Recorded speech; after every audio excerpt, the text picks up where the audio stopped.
Good morning dear students. आज जो हम स्टार्ट कर रहे हैं +1 का चैप्टर स्टार्ट कर रहे हैं, केमिस्ट्री स्टार्ट कर रहे हैं और उस फर्स्ट यूनिट का नाम हमारा some basic concept of chemistry. Some basic concept of chemistry को पढ़ने से पहले हमें केमिस्ट्री की डेफिनेशन पता होना चाहिए कि भाई केमिस्ट्री की डेफिनेशन क्या होती है।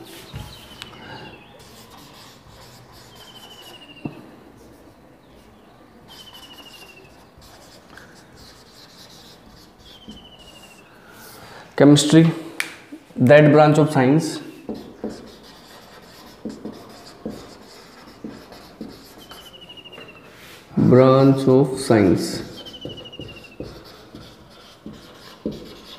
which deals with the study of composition,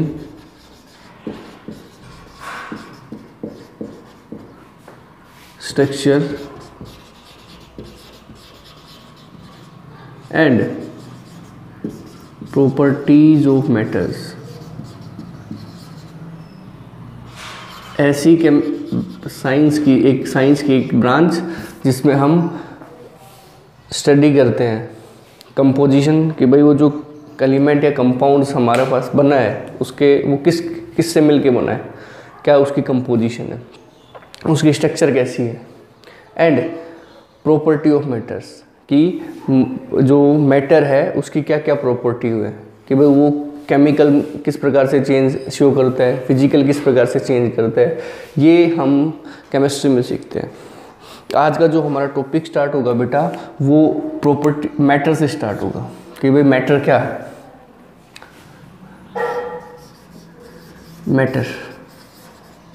matter मतलब पदार्थ। Anything which occupy space and having some mass is called matter. ऐसी वस्तु जो स्थान घेरती है और उसका कुछ मास होता है वो कहलाता है आपके पास matter. Anything which occupies space and having some mass वो कहलाता है आपके पास मैटर।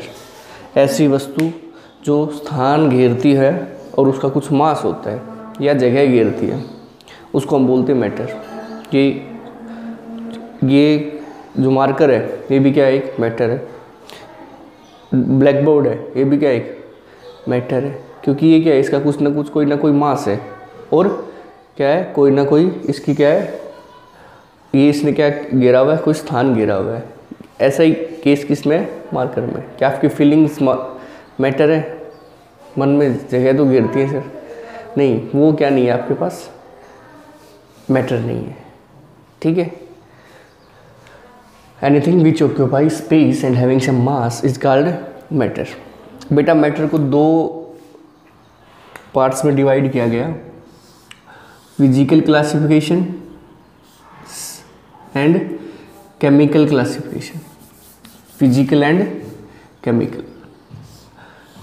फिजिकल का मतलब क्या होगा,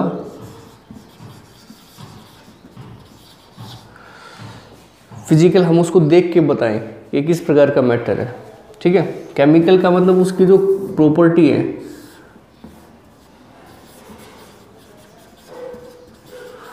उनकी जो प्रॉपर्टी है वो जब हम 2 या 3 कंपाउंड्स को मिलाते हैं तो उसके अंदर क्या चेंजमेंट आता है वो कहलाता है आपके पास chemical classification.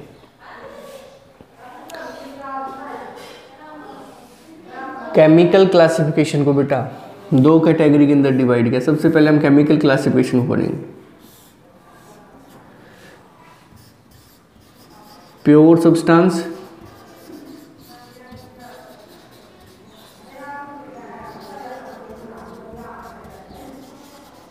And mixture. Pure substance किसको बोलते हैं?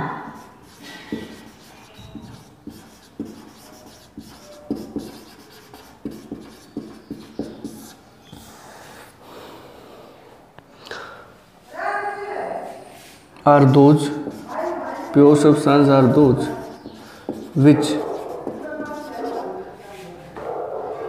which are made up of only one kind of substance.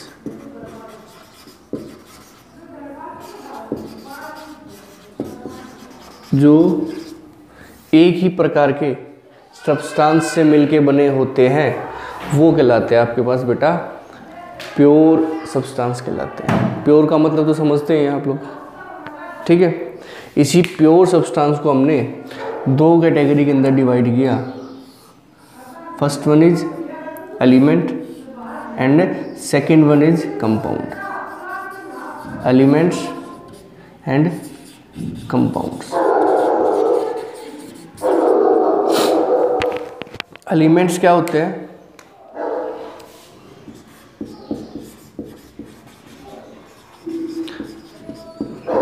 Junior classes में आपने पढ़ा है एलिमेंट्स क्या होते हैं। Elements are those compounds,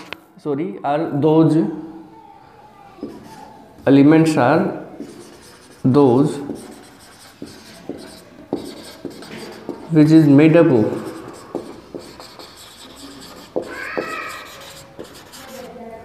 only one kind of particles।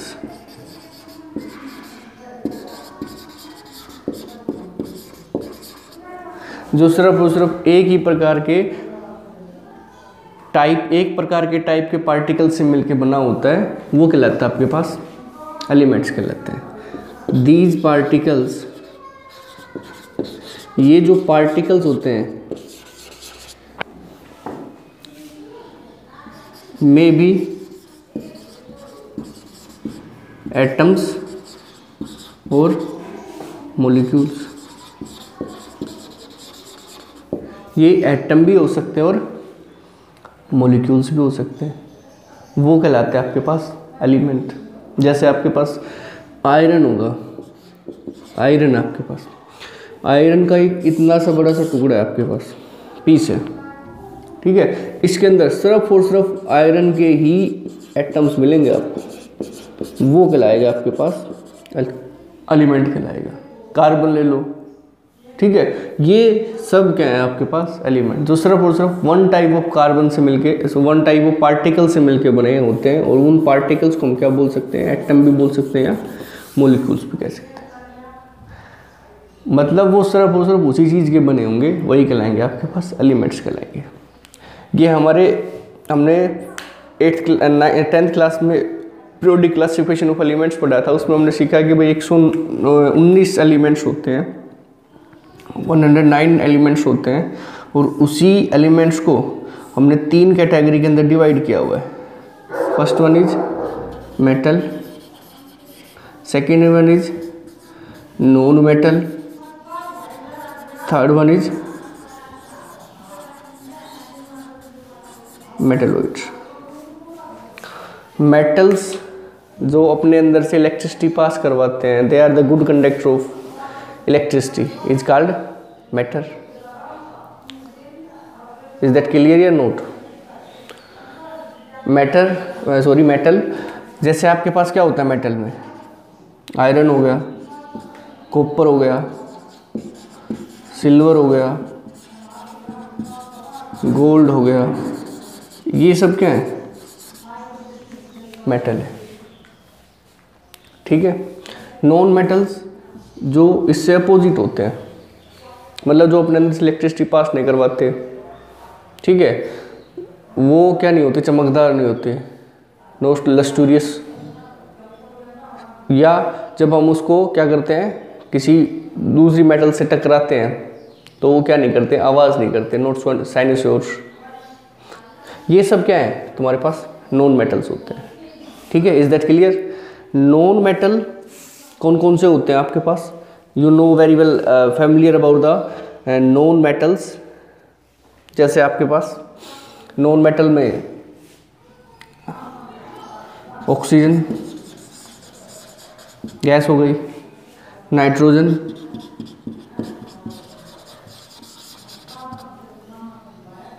ठीक है, ये क्या करती है, नॉन मेटल्स है। क्या इनके अंदर से इलेक्ट्रिसिटी पास होती है, नहीं होती है, तो दीज आर नॉन मेटल्स। अब बात करते हैं मेटलॉइड्स की।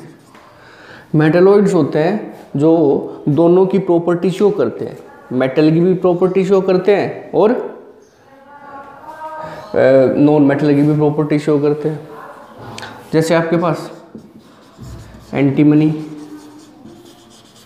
बिस्मिथ, ये सब क्या है आपके पास, एटसेट्रा और भी हैं, ठीक है। ये सब क्या है आपके पास, नॉन मेटल्स है। आर्सेनिक हो गया, जर्मेनियम हो गया, ये सब क्या है, मेटलॉइड्स। क्या है, metalloids.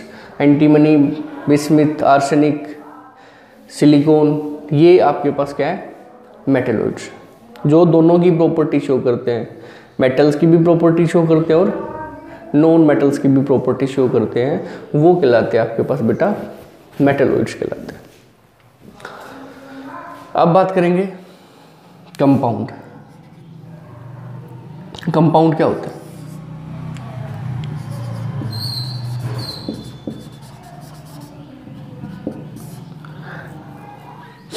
Compound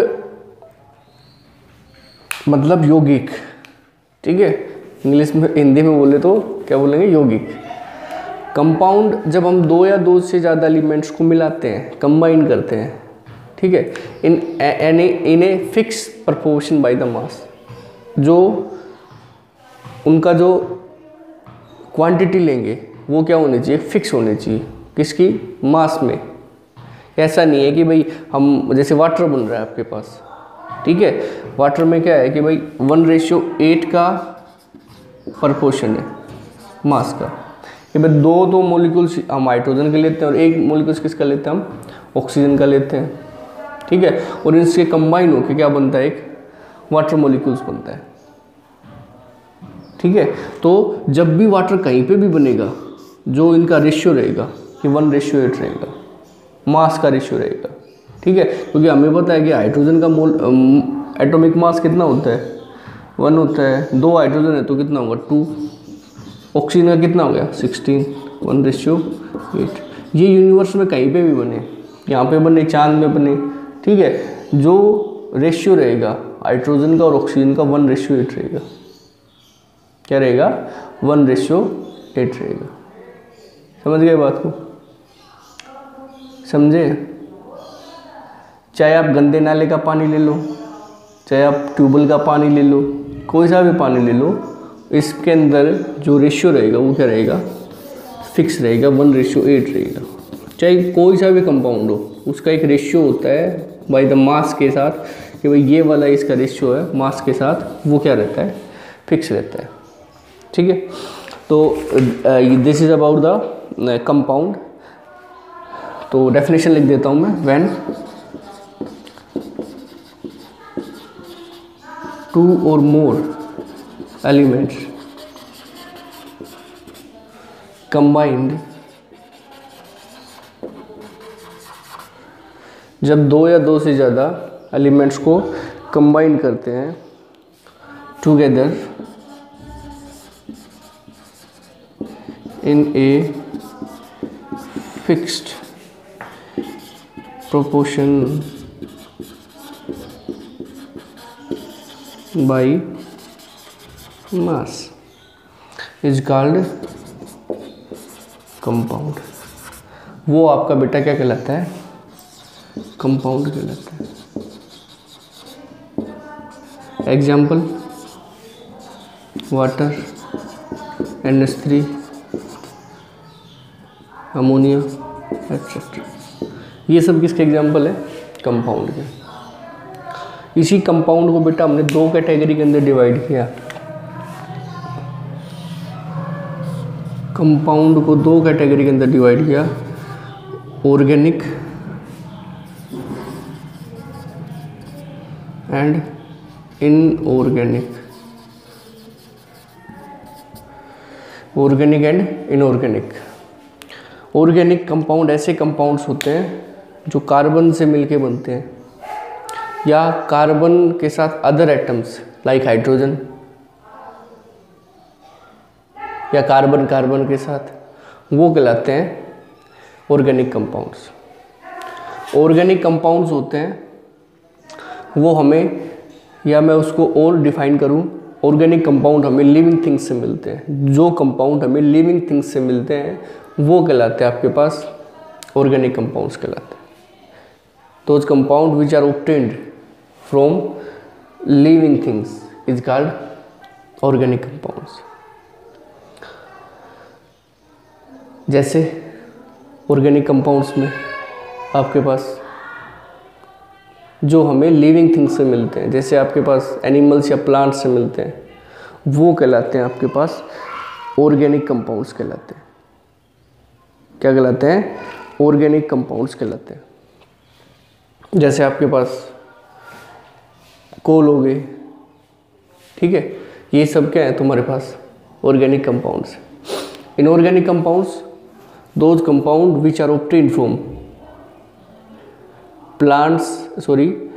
minerals and rock, या जो हमें नॉन लिविंग थिंग्स से मिलते हैं वो कहलाते हैं बेटा आपके पास इनऑर्गेनिक कंपाउंड्स कहलाते हैं। जैसे आपके पास कार्बन डाइऑक्साइड हो गया, CO2 हो गया, क्या है? एक इनऑर्गेनिक कंपाउंड है। सल्फर हो गया, ठीक है, क्या है? एक इनऑर्गेनिक कंपाउंड है। क्या है? एक इनऑर्गेनिक कंपाउंड। सिल्वर हो गया, ये भी क्या है? एक इनऑर्गेनिक कंपाउंड। ये सब क्या है? इनऑर्गेनिक। जो हमें नॉन लिविंग थिंग्स से मिलते हैं वो कहलाते हैं हमारे पास इनऑर्गेनिक, और जो हमें लिविंग थिंग्स से मिलते हैं वो कहलाते हैं आपके पास ऑर्गेनिक कहलाते हैं। ठीक है, आप राइट कर देना। बता दिया है, लिविंग से मिले ऑर्गेनिक, नॉन लिविंग थिंग से मिले जो इनऑर्गेनिक। अच्छा बेटा, अब बात करेंगे मिक्सचर। तो मिक्सचर क्या होता है? देखो,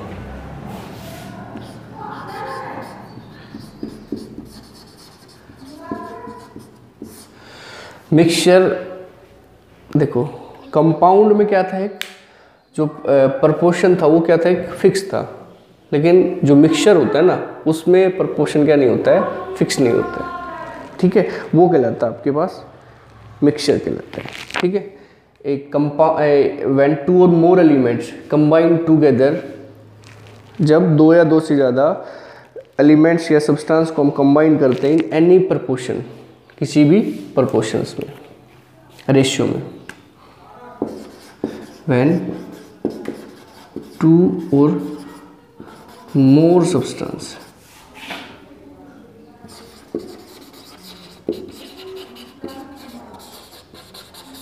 combined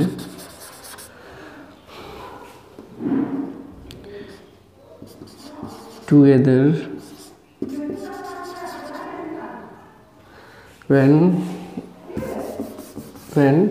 2 or more substance are combined together in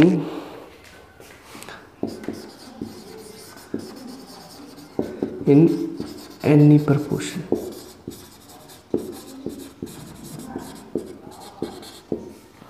किसी भी प्रोपोर्शन में, किसी भी रेशियो में हम उसको क्या कर सकते हैं? प्रोपोर्शन का मतलब रेशियो। ठीक है, किसी भी रेशियो में हम क्या कर सकते हैं? उसको कंबाइन कर सकते हैं। जैसे आपने शुगर और वाटर लिया, कंबाइन किया आपने। ठीक है, दूसरी बार जब आपने पानी बनाया तब भी क्या किया आपने? उन दोनों को कंबाइन किया। तो क्या क्वांटिटी आपने हमेशा सेम ली है? शुगर की क्वांटिटी आपने मेजर करके आपने डाला है कि भाई इतना शुगर हमने लिया है? कोई फिक्स नहीं है ना कि भाई इतना ही शुगर होगा। कहीं और पे बना रहे हैं तो ऐसा नहीं है कि भाई वहीं पे जाके जो शुगर की क्वांटिटी सेम रहेगी। तो वो कहलाएगा आपके पास मिक्सचर कहलाएगा। क्या कहलाएगा?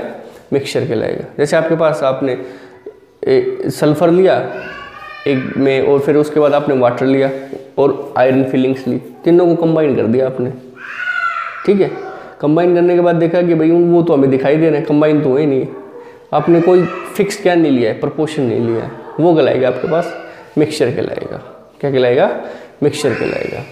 जो कंपाउंड होते हैं ना, देखो एक विशेषता होती है कि भाई जो कंपाउंड होते हैं उसका हमने एक क्या लिया? डेफिनेट प्रपोर्शन लिया है बाई मास, कि भाई उनका एक रेशियो लिया है कि भाई एक रेशियो हम हाइड्रोजन का लेंगे और 8 रेशियो किसका लेंगे? ऑक्सीजन का लेंगे। तो इस वजह से जब भी कंपाउंड बनेगा वो एक फिक्स रेशियो में बनेगा। इस वजह से क्या होता है कि जो मेल्टिंग और बॉइलिंग पॉइंट होते हैं, जो मेल्टिंग और बॉइलिंग पॉइंट होते हैं कंपाउंड्स के, वो क्या होते हैं, शार्प होते हैं, मतलब फिक्स होते हैं। जैसे वाटर हो गया, वाटर कहीं पे भी हो वो 100 डिग्री सेल्सियस पे बॉइल होगा, उसका एक निश्चित तापमान हो गया, एक निश्चित मेल्टिंग पॉइंट हो गया, एक निश्चित बॉइलिंग पॉइंट हो गया। 100 डिग्री सेल्सियस पे ये बॉइल करेगा। जैसे आपके पास क्या हो, एसिड, वो अल्कोहल है, इथेनॉल है, वो 75 डिग्री सेल्सियस पे क्या होता है, वेपर में कन्वर्ट होता है, कंपाउंड है। उसका मतलब क्या है, एक सब चीज़ निश्चित है उसके अंदर, उसका जो एलिमेंट्स हैं जो कंबाइन हो रहे हैं उसका एक फिक्स रेशियो है मास के साथ उनका, ठीक है। वो इस वजह से क्या होता है, उसका जो क्या होता है, मेल्टिंग एंड बॉइलिंग पॉइंट्स होते हैं, वो क्या होते हैं, फिक्स होते हैं। ऐसा मिक्सचर के साथ नहीं होता। मिक्सचर क्यों नहीं होता, क्योंकि भाई हमें पता नहीं कि हमने कितनी क्वांटिटी ली है, ज़्यादा लिए कम लिए। एक बार आप सॉल्यूशन मीठा पानी बना रहे हो, एक बार आपने चीनी ज़्यादा डाल दी, एक बार आपने कम डाल दी, क्या होगा, मेल्टिंग और बॉइलिंग पॉइंट में डिफर करेगा, वो क्या होगा, मिक्सचर होगा। ठीक है, समझे बात को। इसी मिक्सचर को हमने दो कैटेगरी के अंदर डिवाइड किया, मिक्सचर को दो कैटेगरी के अंदर डिवाइड किया बेटा, homogeneous and heterogeneous. Homogeneous and heterogeneous.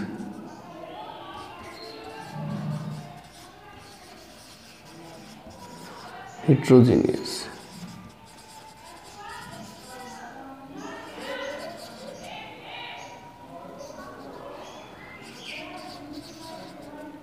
देखो, होमोजीनियस किसको बोलते हैं और हेट्रोजीनियस किसको बोलते हैं।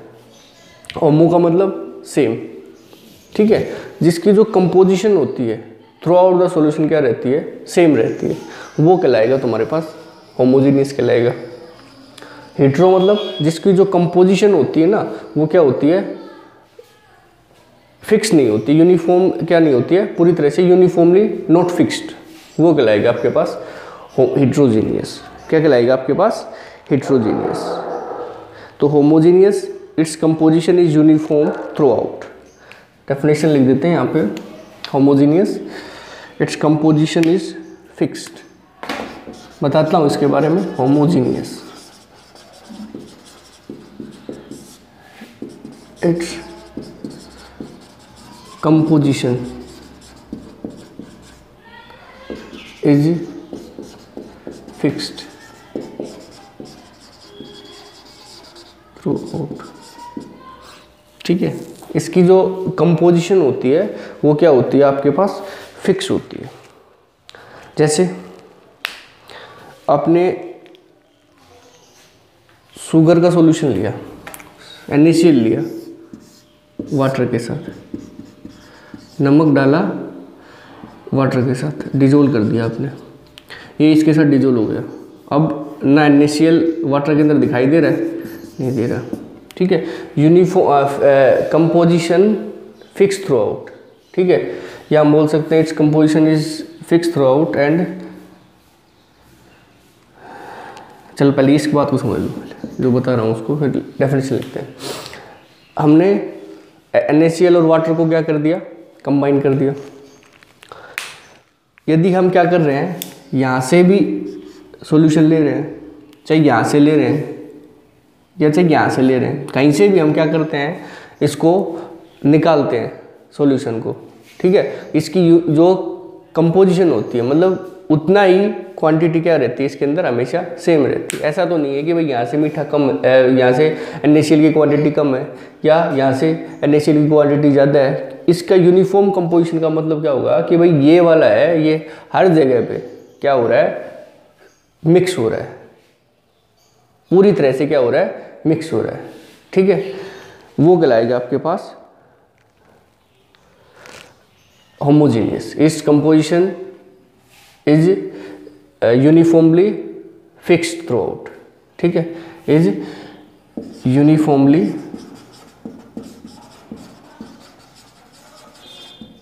फिक्स थ्रू आउट, कि वो जो यूनिफॉर्मली फिक्स होती है इसकी कंपोजिशन होती है, वो कहलाती है आपके पास होमोजीनियस मिक्सचर। शुगर का हो गया, वाटर के साथ हो गया, मतलब जो भी सॉल्यूशन बनते हैं, जो भी सॉल्यूशन बनते हैं वो सब आपके पास क्या कहलाते हैं, होमोजीनियस। दूसरी विशेषता क्या है, सॉरी, दूसरी विशेषता ये है कि जो हमने कंपोनेंट्स लिए थे, जैसे हमने शुगर लिया था, वाटर के अंदर डिजोल्व हो गया, हम उसको क्या नेक्ट आई से देख सकते हैं, इवन हम माइक्रोस्कोप से उसको क्या नहीं कर सकते हैं, देख नहीं सकते, ठीक है। मतलब वो उसके अंदर पूरी तरह से क्या हो जाता है, डिजोल्व हो जाता है, वो कहलाता है तुम्हारे पास होमोजीनियस मिक्सचर, ठीक है। क्या कहलाता है, homogeneous, its composition is uniformly through out. Second one is बेटा no homogeneous, heterogeneous.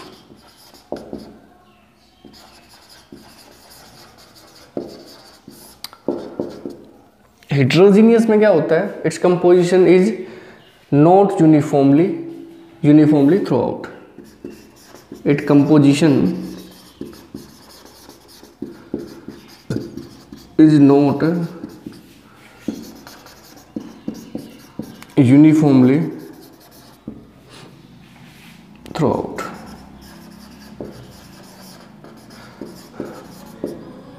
fixed throughout, ठीक है।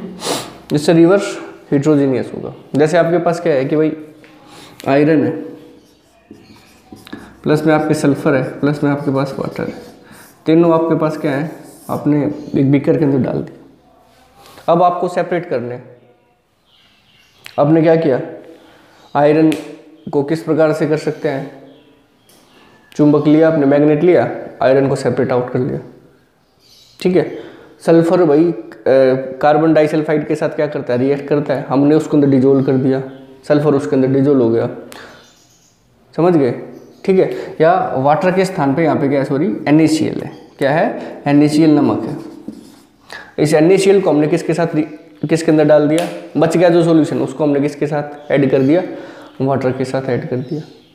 वो इस प्रकार से हम क्या करें, इन सब को क्या करते हैं, सेपरेट कर सकते हैं एक फिजिकल मेथड से। कोई हमने कोई हीटिंग किया, ऐसा कुछ किया नहीं किया, ठीक है, सिर्फ हमने क्या किया, एक फिजिकल मेथड से हम इसको क्या कर दिया, सेपरेट कर दिया। लेकिन जो होमोजीनियस मिक्सचर है उसमें हमने क्या लगाना पड़ेगा, हीटिंग लगाना पड़ेगा। यदि हमें नमक और वाटर को सेपरेट करना पड़ेगा तो हमें वाटर को बॉयल करना पड़ेगा, केमिकल मेथड से हम उसको क्या करेंगे, सेपरेट करेंगे। हीट करेंगे तो वाटर अलग हो जाएगा और क्या होगा, वाटर एवोपरेट हो जाएगा और बचेगा क्या आपके पास, NaCl बचेगा, नमक बचेगा। तो हेट्रोजीनियस का मतलब उसकी जो कंपोजिशन होती है वो क्या नहीं होती है, not uniform through out, fix through out, uniform fix नहीं होती। जैसे आपने इस तीनों को मिला दिया, आयरन को, सल्फर को और NaCl को, ऊपर से आपने सॉल्यूशन लिया तो उसमें क्या पता भाई, आयरन तो नीचे बैठ गया, सल्फर भी, उसके पास आपके पास कोई नमक ऊपर हो, या आपके पास हाथ में आए सल्फर और नमक आए, मतलब तीनों क्वांटिटी एक साथ आपके पास क्या नहीं आएंगे एक जगह पे, मतलब पूरे सॉल्यूशन के अंदर तीनों क्वांटिटी डिजोल्व नहीं हो रही है, वो कहलाएगा आपके पास हेट्रोजीनियस मिक्सचर। क्या कहलाएगा, heterogeneous mixture. Is that clear, homogeneous and heterogeneous. जो यूनिफॉर्म कंपोजिशन होती है होमोजीनियस में, और नॉन यूनिफॉर्म या नॉट यूनिफॉर्मली कंपोजिशन होती है किसमें, हेट्रोजीनियस में, ठीक है। फिजिकल प्रॉपर्टी को बेटा, फिजिकल को हमने तीन कैटेगरी के अंदर डिवाइड करते हैं। You know very well about the solids, liquids and gas. Junior classes में सीखा है। सॉलिड क्या होते हैं, जिनकी क्या हो, एक डेफिनेट शेप हो, which have a definite shape, वो कहलाते हैं आपके पास सॉलिड्स कहलाते हैं। सॉलिड दिखाई नहीं दे रहा होगा, यहाँ लिख देते हैं solids.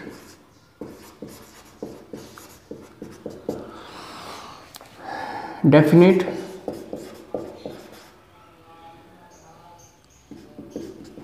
Shape and definite volume, एक निश्चित आकार और निश्चित वॉल्यूम, वो कहलाता है आपके पास सॉलिड कहलाता है। मार्कर है मेरे पास, ये क्या है, सॉलिड है, इसका क्या है, शेप भी निश्चित है, उसका वॉल्यूम है कि भाई ये 1 लीटर में या 1.5 लीटर में, हाफ लीटर में कितना है, हाफ लीटर में है, ठीक है, तो वो कहलाएगा तुम्हारे पास एक सॉलिड कहलाएगा। ब्रिक्स, ईट हो गई, क्या है, सॉलिड है, ठीक है, वो क्या है, निश्चित शेप है, ऐसा तो नहीं है कि भाई सर्दी में दोपहर में अलग उसका शेप हो जाता है, शाम को शेप अलग हो जाता है, ठीक है। तो वो क्या होता है तुम्हारे पास सॉलिड होता है।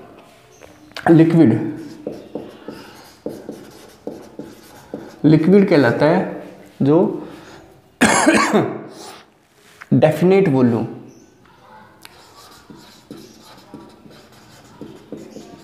वॉल्यूम तो क्या रहता है उसका डेफिनेट रहता है, but not definite shape. Shape definite नहीं रहती। जैसे आपने 1 लीटर दूध लेके आए, ठीक है, आपने उस 1 लीटर दूध को आपने जग के अंदर डाला, शेप कैसी ले ली उसने, जग जैसी ले ली। आपने उसी 1 लीटर दूध को अपने बोतल के अंदर डाला, उसने शेप कैसी ले ली, बोतल जैसी ले ली। वो कहलाएगा तुम्हारे पास लिक्विड, जिसका एक वॉल्यूम क्या रहे, फिक्स रहे। वॉल्यूम तो फिक्स है ना, 1 लीटर तो 1 लीटर ही रहा। ऐसा तो नहीं कि भाई आपने बोतल में डालते 2 लीटर हो गया, ऐसा तो नहीं है ना। तो वो कहलाएगा तुम्हारे पास लिक्विड कि भाई definite volume but not definite shape. Shape क्या नहीं होती है, डेफिनेट नहीं होती है। लिक्विड हो गया। अब आपके पास है बेटा गैस। क्या है, गैस। देखो गैस क्या होगा कि जिसका ना शेप फिक्स है ना उसकी क्या है, वॉल्यूम फिक्स है। Not definite volume and not definite shape. ना तो उसका डेफिनेट वॉल्यूम है और ना ही उसका कोई डेफिनेट शेप है। आप उसको क्या कर रहे हो, एक बड़े से सिलेंडर के अंदर गैस को डाल रहे हो, उसने सिलेंडर जैसा आकार ले लिया, ठीक है। वॉल्यूम क्या होगा, इसको आपने सिलेंडर का आकार है कि 1 लीटर वो है कि भाई 200 सेंटीमीटर क्यूबिक का है, ठीक है। कंटेनर का रूप है, चौड़ा है, तो उसने उसका शेप ले लिया। आपने एक रूम के अंदर डाला उसको गैस को, तो उसने एक रूम की शेप ले ली। उसका वॉल्यूम में क्या नहीं है, फिक्स नहीं है, ठीक है। तो ना ही तो उसकी डेफिनेट शेप होती है, ना ही उसका कोई डेफिनेट वॉल्यूम होता है। अब बात करेंगे कि भाई सॉलिड को सॉलिड क्यों बोलते हैं, सॉलिड को सॉलिड क्यों बोलते हैं। ऐसा क्या है कि भाई उसने डेफिनेट शेप और डेफिनेट वॉल्यूम दोनों चीज़ उसकी डेफिनेट हो गई। लिक्विड की ऐसा क्या चीज़ है, उसकी वॉल्यूम तो क्या है, डेफिनेट है, और उसका जो शेप है वो डेफिनेट नहीं है। और गैस का ऐसा क्या है कि भाई उसकी डेफिनेट वॉल्यूम कुछ भी डेफिनेट नहीं है, ना वॉल्यूम डेफिनेट है ना ही उसका शेप डेफिनेट है। ऐसी क्या बात है। देखो इसका रीजन है उसके पार्टिकल्स के बीच का इंटरमोलिकुलर फोर्स ऑफ अट्रैक्शन। जो सॉलिड होता है ना उसका जो इंटरमोलिकुलर फोर्स ऑफ अट्रैक्शन क्या होता है, स्ट्रॉन्गर होता है। मतलब पार्टिकल क्लोजली पैक्ड होते हैं इस प्रकार से सॉलिड के अंदर, एक दूसरे से एकदम सटे हुए, ठीक है। वो है आपके पास सॉलिड। जब एक दूसरे से साथ सटे हुए हैं तो उसके बीच में क्या है भाई, शेप भी क्या हो गई, फिक्स हो गई, और उसका वॉल्यूम भी क्या होगा, फिक्स होगा। ना इधर जा सकते ना उधर जा सकते, ठीक है। वो सॉलिड के अंदर होता है। पार्टिकल्स का जो अरेंजमेंट होता है वो क्या होता है, क्लोजली पैक्ड होते हैं। लिक्विड होता है ना उसके अंदर थोड़ा सा गैप होता है। ये एक लिक्विड का मॉलिक्यूल्स है, ये दूसरा है, इसके बाद ये है, इसके बाद ये है, मतलब थोड़ा थोड़ा गैप होता है। ये क्लोजली पैक्ड नहीं होते हैं। क्या नहीं होते हैं, क्लोजली पैक्ड नहीं होते हैं। फार डिस्टेंस, ठीक है, थोड़ा थोड़ा डिस्टेंस होता है। इस वजह से वो जो वॉल्यूम होता है वो तो डेफिनेट होता है, लेकिन जो शेप होती है वो क्या रहती है, चेंज होती रहती है। क्या होती रहती है, चेंज होती रहती है। गैस में क्या होता है कि भाई गैस के अंदर जो पार्टिकल्स की जो अरेंजमेंट होती है वो क्या होती है, बहुत दूर दूर होते हैं। एक यहाँ पे है, एक यहाँ पे है, एक यहाँ पे है, एक यहाँ पे। इस प्रकार से क्या होती है, पार्टिकल्स की जो अरेंजमेंट होती है वो दूर दूर होती है, वेरी फार, ठीक है। पार्टिकल्स क्या होते हैं, वेरी फार। इस वजह से क्या होते हैं, उसकी जो ना डेफिनेट शेप होती है ना ही डेफिनेट वॉल्यूम होता है। ये जो तीनों स्टेट हैं, सॉलिड, लिक्विड और गैस, ये क्या होती है अपने आप में इंटरकन्वर्टेबल्स होती है। पता है आपको सॉलिड किस में कन्वर्ट हो सकता है, लिक्विड में कन्वर्ट हो सकता है। लिक्विड किस में कन्वर्ट हो सकता है भाई, गैस में कन्वर्ट हो सकता है। सॉलिड क्या होता है, वाटर हो गया। वाटर सॉलिड है, कैसे है, जब आप उसको बर्फ़ जमाते हो, आइस जमाते हो तो वो सॉलिड हो गया। आपने उसको क्या किया, ठंडा कर दिया आइस को। ये आपके पास आइस सॉलिड में, आपने आइस को क्या किया, ठंडा किया। कूल किया, कूल करने के बाद किस में कन्वर्ट हो गया, वो लिक्विड में कन्वर्ट हो गया। इसी लिक्विड को आपने क्या किया, हीट किया, ठीक है, क्या किया, हीट किया, कूल थोड़ा सा उसको बोल देते, हीट कर देते इसको, थोड़ा सा हीट किया तो किस में कन्वर्ट हुआ, लिक्विड में कन्वर्ट हुआ। और ज़्यादा हीट किया तो किस में कन्वर्ट हुआ, गैस में कन्वर्ट हुआ। अब इसी गैस को आपने दोबारा कूल कर दिया, ठंडा कर दिया, तो किस में कन्वर्ट हो गया, लिक्विड में कन्वर्ट हो गया। और लिक्विड को फिर दोबारा कूल कर दिया, इसमें कन्वर्ट हो गया, सॉलिड में कन्वर्ट हो गया। देखो बर्फ है, फ्रिज से बाहर निकालिए आपने, रख दिया, इन्वायरमेंट की हीट से एब्जॉर्ब, हीट से क्या करता है वो, किस में कन्वर्ट हो जाता है, लिक्विड में कन्वर्ट हो जाता है, वाटर में कन्वर्ट हो जाता है। लिक्विड क्या, वाटर।